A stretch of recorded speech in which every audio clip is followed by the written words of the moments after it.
آپ کیا سمجھتے ہیں کہ ہندوستان اپنے آپ کو ایک سیکولر ملک کہتا ہے، پاکستان اپنے آپ کو ایک اسلامی ملک کہتا ہے، لیکن اگر ہم کشمیر کو اسی تناظر میں دیکھیں کہ اگر کشمیری جو ہے میجورٹی جو مسلمان ہے، تو کیا ہم خود مختار نہیں رہ سکتے، یا کیا ہمیں صرف پاکستان کے ساتھ ہی ملنا ہے؟ نہرو کے زمانے میں سیکولرزم کی بات تو ہر طرف تھی. انڈیا اپنے آپ کو سیکولر کہتا تھا. اب اس چیز سے انڈیا ہٹ گیا ہے اور جس کی وجہ سے کشمیر میں بھی معاملہ بہت بگڑ گیا.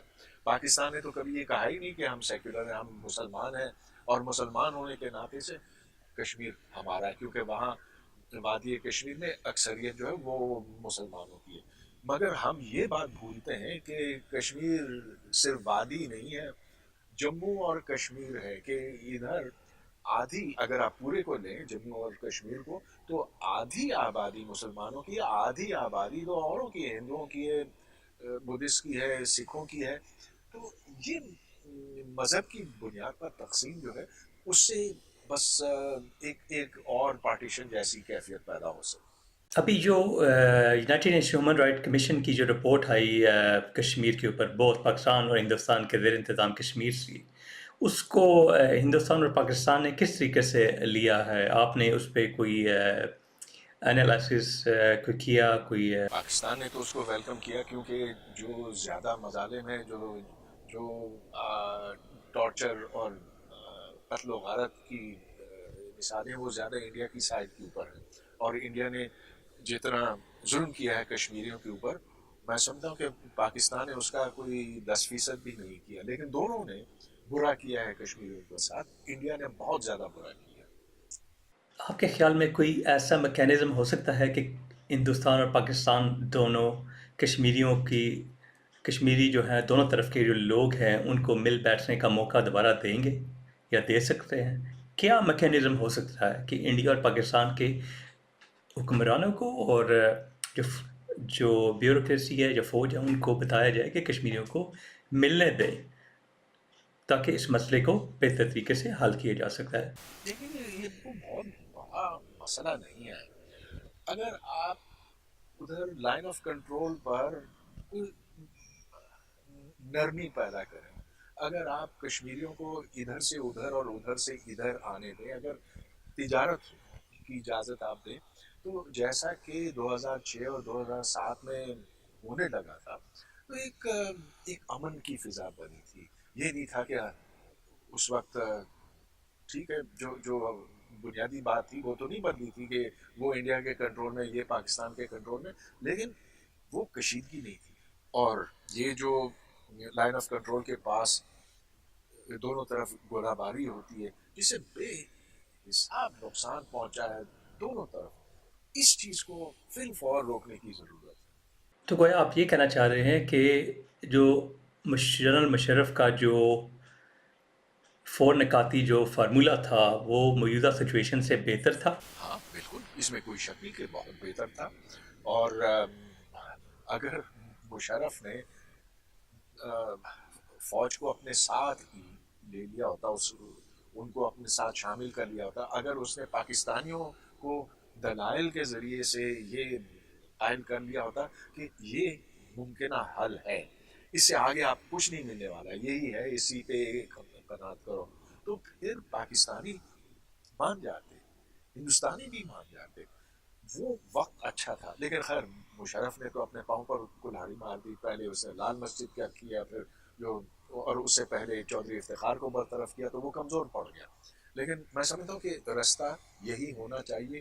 اس اب آنے والی جو بھی حکومتیں ہوں گی پاکستان میں, انڈیا میں, ان کو یہی کرنا چاہیے جو اس وقت کیا گیا.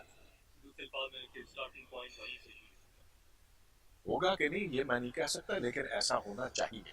کیونکہ اب یہ دیکھ لیجئے, نیوکلیر ویپنز کے ہوتے ہوئے اب بارڈرز آپ تبدیل نہیں کر سکتے. جو لکیر کھینچی گئی ہے وہ لکیر رہے گی. آپ اس کو اب تبدیل نہیں کر سکتے, نہ انڈیا کر سکتا ہے, نہ پاکستان کر سکتا ہے. آپ کے کیا ویوز ہیں جو پاکستان کے زیر انتظام کشمیر ہے یا گلگت بلتستان ہے, وہاں پہ رائٹ آف سیلف ڈٹرمنیشن کی جو بات ہے وہ پاکستان کے ساتھ علاق تک مشروط کر دی جاتی ہے. جو بھی نیشنلسٹ فورسز ہیں ان کو الیکشن تک میں حصہ نہیں دینے دیا جاتا ہے. تو لیکن اب وہی پاکستان جو ہے رائٹ آف ڈٹرمنیشن کا چیمپئن پوری دنیا میں جا کے کہتا ہے کہ ہندوستانی کشمیر کے اندر جو ہے وہ جو کشمیری ہیں ان کو رائٹ آف ڈٹرمنیشن ملنا چاہیے کہ وہ ہندوستان کے ساتھ علاق چاہتے ہیں یا پاکستان کے ساتھ علاق کرنا چاہتے ہیں. ظاہر ہے کہ بہت غلط بات ہے. اور اگر پاکستان یہ کہتا ہے کہ ہندوستان نے اپنے عوام کو دبایا ہوا ہے، کشمیری عوام کو دبایا ہوا ہے، تو کیا ذرا اپنی طرف بھی تو دیکھیں. میں اور صرف یہ کشمیر کی بات نہیں ہے، بلوچستان کو دیکھیں. اور جو اب ہم خیبر پختونخوا میں دیکھ رہے ہیں، تو جمہوریت کی بات اور آزادی کی بات صرف کسی اور کے لیے نہیں کی جا سکتی. پہلے اپنے گریباں میں جان کر دیکھ. اندرا شیخ عبداللہ کا جو کارڈ ہوتا ہے 1950s میں، اس میں 35A ایک شک تھی کہ کشمیری جو ہے جو اسٹیٹ سبجیکٹ ہے، جو مہاراجہ کی اسٹیٹ تھی، اس کا جو سٹیزن ہے وہ ریاست کے درجہ اول کے باشندے ہیں اور غیر ریاستی باشندہ کوئی آ کے جاب اور یہاں کی زمین نہیں لے سکتا. اب سچویشن یہ ہے کہ ہندوستان کی گورنمنٹ جو ہے 35A کو ختم کرنا چاہتی ہے. ٹھیک ہے، لیکن پاکستان جا کے پوری دنیا کو یہ بتانے کی کوشش کرتا ہے کہ 35A جو ہے ہندوستان کو کشمیریوں کی کشمیریت کو ختم کرنے کے لیے ہے. بٹ ایٹ سیم ٹائم ریاست کی اس طرف جو پاکستان کے زیر انتظام ہے، اس میں گلگت بلتستان سے جو اسٹیٹ سبجیکٹ ہے وہ ہٹا دیا جاتا ہے 70s میں، اور آزاد کشمیر کو بھی اس کو ختم کرنے کی بار بار کوشش کی جاتی ہے.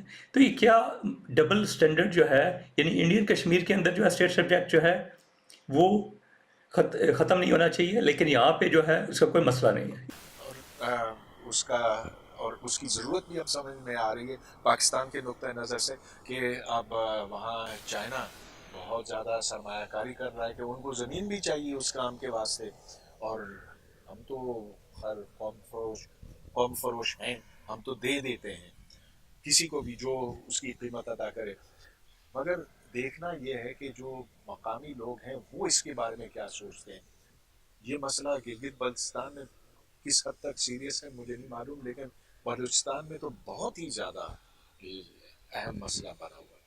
کیا انڈیا اور پاکستان کی جو سول سوسائٹی ہے یا جو جن سرکل میں آپ بات کرتے ہیں یا اٹھتے بیٹھتے ہیں پاکستان اور آپ کے جو دوسری طرف ہندوستان کے جو سول سوسائٹی ہے، کہ وہاں کے لوگ کوئی ایسا کوئی کام کر رہے ہیں یا ہو سکتا ہے یا کیا ہونا چاہیے کہ کشمیر کے مسئلے کا کوئی دائمی حل نکالا جا سکے؟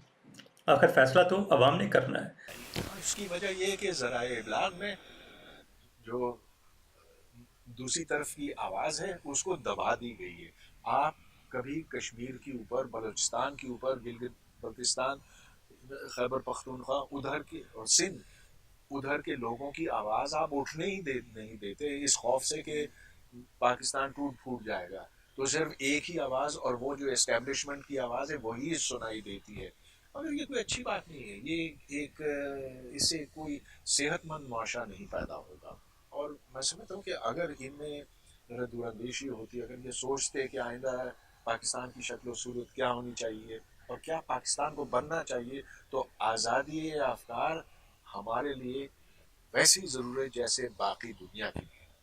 کچھ عرصہ پہلے ارون آدتیہ رائے نے انڈیا میں ایک آرٹیکل لکھا، اور ان میں لکھا انہوں نے کہ صرف کشمیریوں کو ہی آزادی نہیں چاہیے ہندوستان اور پاکستان سے، ہندوستان اور پاکستان کے لوگوں کو مسئلہ کشمیر سے آزادی چاہیے. یہ یعنی آزادی جو ہے وہ کیسے حل کریں گے؟ لیکن اس میں صرف کشمیر کا مسئلہ نہیں، اس میں پاکستان کی باقی قومیتوں کی بات بھی آتی ہے. ہر ایک کا اپنا ایک موقف ہے، ان کی اپنی شناخت ہے، اور اس کو قائم رکھنا ضروری ہے. لیٹ اے تھاؤزنڈ فلاورز بلوم جیسا کہ چائنیز کہتے تھے. پاکستان کو بھی یہی کرنا ہے. اگر ہم نے بس کشمیر کی رٹ لگائی رکھی تو اس کا انجام یہ ہوگا کہ بس ہم اس کے سوا اور کچھ نہیں سوچیں گے، اور اس میں ہم پیسے جھونکتے چلے جائیں گے. اس سے بالآخر کوئی جنگ ہوگی اور وہ جنگ ایسی تباہ کن ہوگی کہ نہ انڈیا رہے گا نہ پاکستان رہے گا. تو اب ضرورت اس بات کی کہ ہم اپنے ہوش کو ٹھکانے لائیں.